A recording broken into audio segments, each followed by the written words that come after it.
time in the world to add to that disruption. Walt Disney Company's CEO Bob Iger is calling the WGA strike and the imminent SAG-AFTRA strike very disturbing, saying they will have a very damaging effect on the whole business. During an interview on CNBC Thursday morning, Iger said that the industry was able to negotiate what he called a very good deal with the Directors Guild that reflects their contributions to the business, and that they'd like to do the same with the writers and actors. There's a level of expectation that they have that is just not realistic, and they are adding to a set of challenges that this business is already facing. He added that while he respects their right and their desire to be compensated fairly, they, quote, have to be realistic about the business environment and what this business can deliver. He also said this of the looming SAG-AFTRA strike. There's huge collateral damage in the industry to people who are, who are support services. I could go on and on. The interview. I love when they pin other aspects of the production at one another, like other parts of production don't fucking know that you're a piece of shit. Like, don't go on actors. If you go on strike, you might hurt the PAs. Well, you're hurting the PAs. You're the ones who are not paying them enough to have any safety net. And also, like, this is so fucking insulting. And also, once again, and this is something that fucking frustrates me to no degree. This is the media side of things that I'm very endlessly frustrated by. They always make it seem like strikes can only end when the labor side capitulates. Correct. And it's like, well, this is a two-sided bargain. It's supposed to be a bargain. That's the whole point. You're not fucking bargaining. You can end the strike. Yeah. The union has, and I talked about this earlier, the union has, as a single like union leader, you have less power to end that strike than this motherfucker does. Absolutely. He single-handedly could end at least Disney's side of the bargain, because that's how power is inside of a capitalist corporation versus inside of a union. The union leader, which is democratically elected, can only negotiate and bring a contract that still needs to be ratified by the labor union rank and file. So, like, it's more up to him than anybody else to end this fucking thing. And he's like, oh, the hurt is going to keep... It's going to be long-lasting. And that's what happened. That is why SAG-AFTRA is on strike. Like, SAG-AFTRA, again, historically not a union that ever goes on strike, but their members are hopping mad. And they started, when we went on strike, when I'm a member of both unions, but when the Writers Guild went on strike, SAG-AFTRA members started showing up to our picket lines. Like, literally, you'd go to any picket line, and half of the people on it would be actors. And they all started telling their leadership, we are ready to go on strike. We are ready to go on strike. And so if I was a SAG-AFTRA negotiating committee member, I'm in that room, I'm like, I need to bring back an amazing deal, or else I'm not going to be able to get it ratified, and I'm going to be tossed out of my ear by my own members. And so their hands are tied. They need a good deal. And if the company doesn't offer one, there's nothing they can do. And it's really literal that the companies refuse to negotiate, because the way the negotiations work are, you make a proposal, and then they respond and with like a much worse proposal, and then you go in. It's literally like a fucking RPG where you're like haggling with a guy in a shop, and he's like 100 gold, and you're like 10, and he's like 90, and you go back and forth. You literally do that. And for the Writers Guild and for SAG-AFTRA, for the most important issues, they refused to say anything about them. They were just like, reject. We do not discuss. And that's not negotiating. So, I mean, it's not like we can just like drop the proposal. It's something the members need. So they forced our hand, another acting. But then what they do is they act like it was just our choice. And they're like, we're so disappointed that the actors decided to do this horrible thing to their fellow workers. Yeah. The great thing is the other workers in Hollywood are way too smart for that bullshit. Yeah, because they also, like IATSE recently had, not that long ago, their contract renegotiations. They, Yeah, and they have another one in a year. And they're going to have to level a strike threat too. And by the way, when you were, we talked about this when you joined us on the picket line. We shut down the Marvel show, right? Like, all we do is throw up the picket line. The only reason the show's shut down is because the IATSE members and the Teamsters decide to respect our picket line. Yeah. So they are the ones saying, I will take the sacrifice on for you. If they go through and they say, you know what, man, I'm sorry, I got kids to feed. I got to have a day's work. I got to cross the picket line. I'm like, I honestly don't harbor ill will towards that person, but when when they are choosing to honor our picket line, then I'm not harming that person. We are working together. That's solidarity, and that's what almost everybody in town is doing.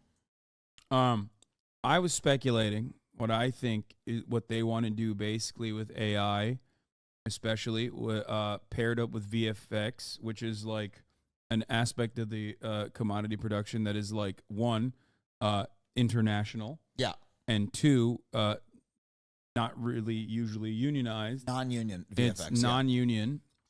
What I believe they want to do is basically upload like famous actors 100%. and then just have CGI take it the rest of the way. Oh yeah, I mean there was information today. We haven't seen totally all the proposals yet. They're about to publish it, but that one of the loopholes that the companies wanted was they wanted the right to use any dead actor in AI, and that's absolutely what they want to do is make like insane Humphrey Bogart fight Ant-Man or whatever, and do it all with VFX. Absolutely, that's what they want to do. Yeah. They are.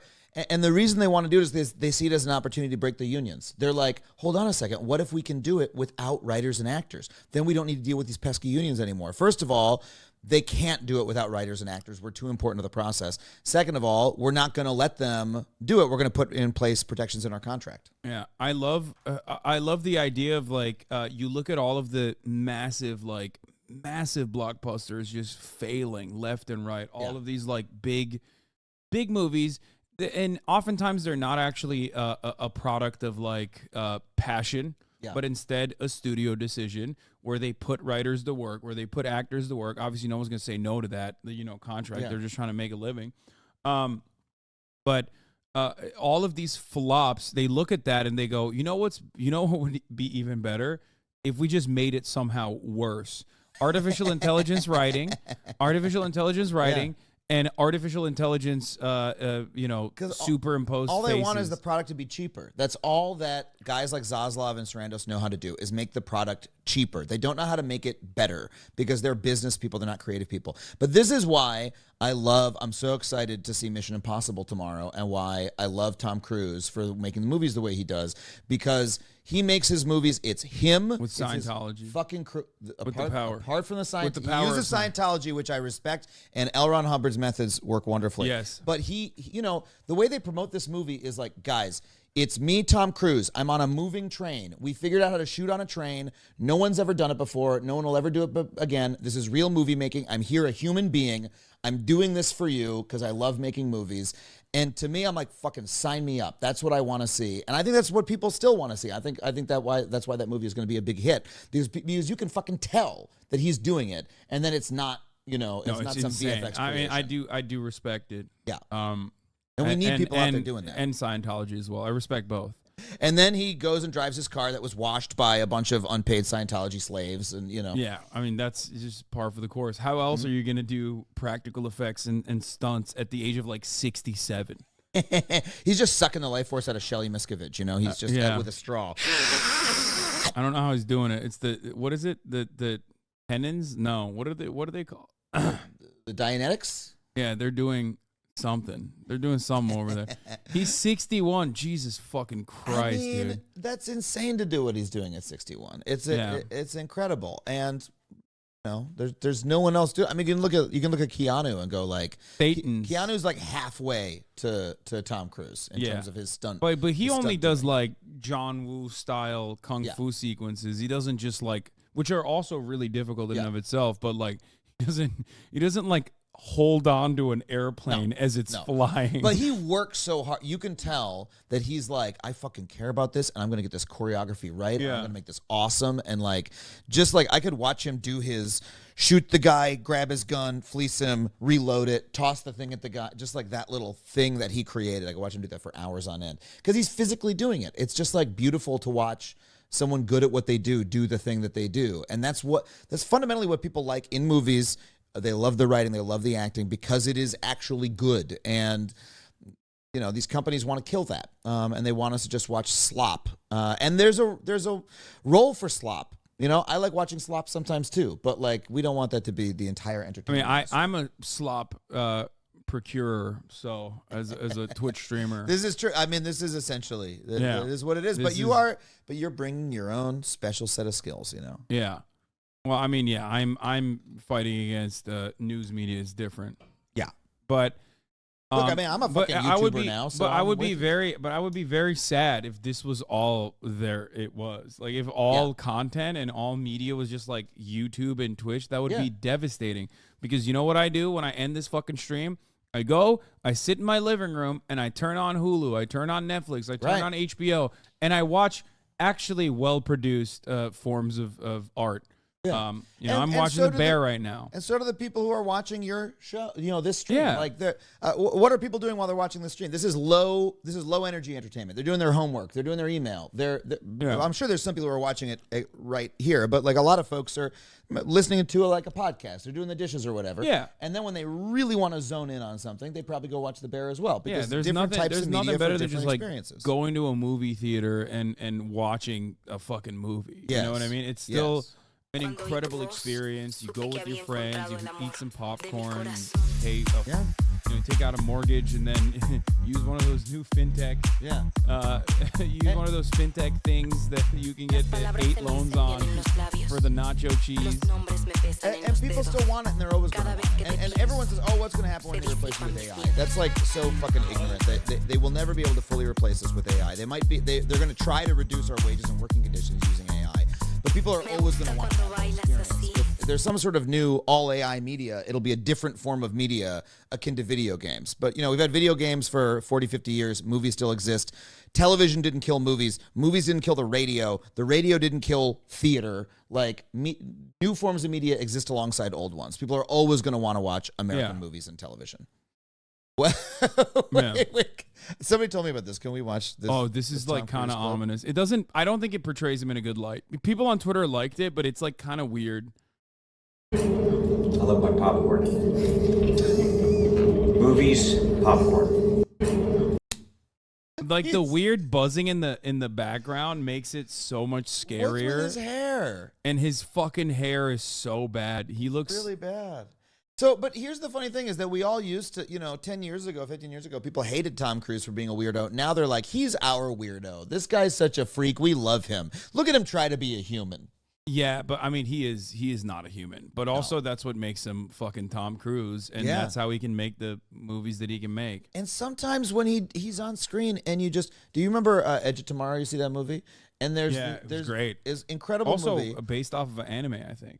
Based off of a Japanese novel that probably was adapted to a manga and stuff too. Yeah. But so the last shot of the movie is he goes and sees, is it Emily Blunt? He goes and sees Emily Blunt again for the first time, after like trying to get back to her, and he like smiles. The last shot of the movie is him just like breaking like. And his smile, I think about it, I still get like chills. It was like the most charismatic smile I've ever seen in my life. I could watch it over and just something about that clip was like, he can't always emote, but when he does, it's great. When he does, it's incredible. Yeah, when he hits it, he hits it. If you heard about, I'm sure you know about Top Gun. Like, apparently the romance sequences they had to refilm. Because like they just had no sexual chemistry between Tom Cruise and the lady, I forget what her name is. Yeah. That lady who I was like, I never saw the original Top Gun, so I was like, was she in the original movie? Because her character was so weird. And nope, she wasn't. I liked all the scenes of Tom Cruise watching other people have fun in that movie. That was funny. It was a weird movie. But Strike 2 Electric Boogaloo cast. Bob Iger played by Kevin Spacey. Hasan.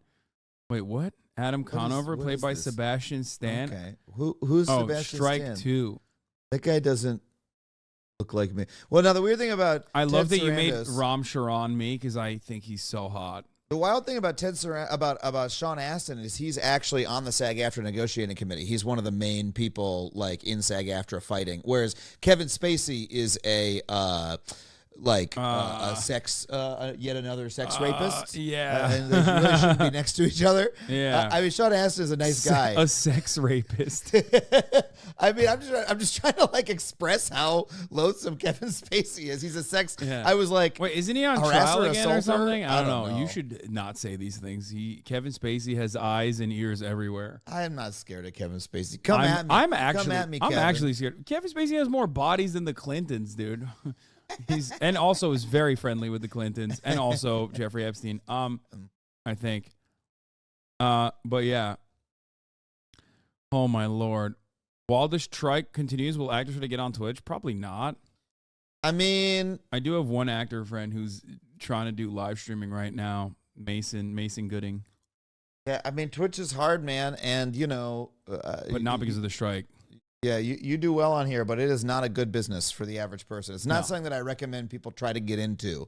And I think it's really, Twitch is like, from a labor perspective, like horrifying. The number of 16-year-olds who are on this platform giving free labor to Twitch because they told them that maybe you could be like Hasan one day is like so frightening. Not that you're doing anything wrong. I don't think you are, but I think the way that they like fucking gamify it and try to convince people to do free work and give them free content because maybe they could pay you one day. It's just not, a lot of people don't understand. They look at my situation and they think, oh man, that's actually kind of sick. But like when you're trying to do it on your own, there's a tremendous amount of capital and like knowledge that you need to have.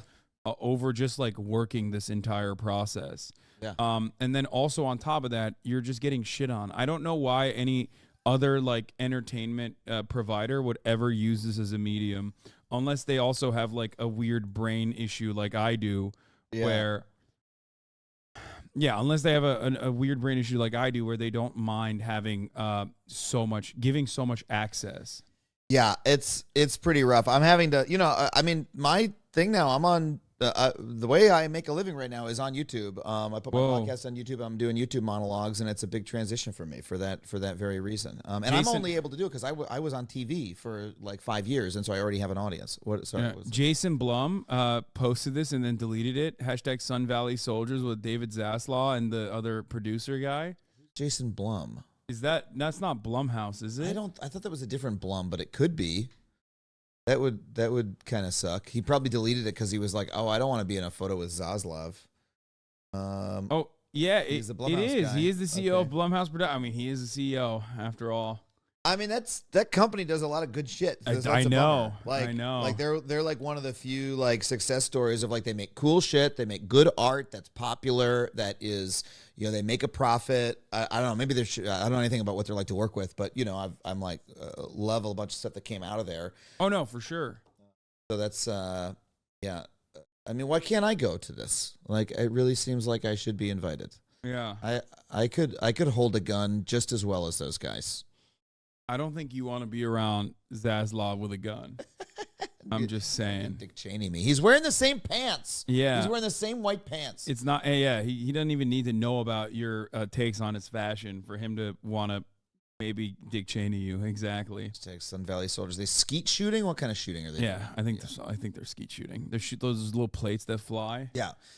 From the original NES Duck Hunt. That's my frame of reference for skeet shooting. You've been to that range? Nice.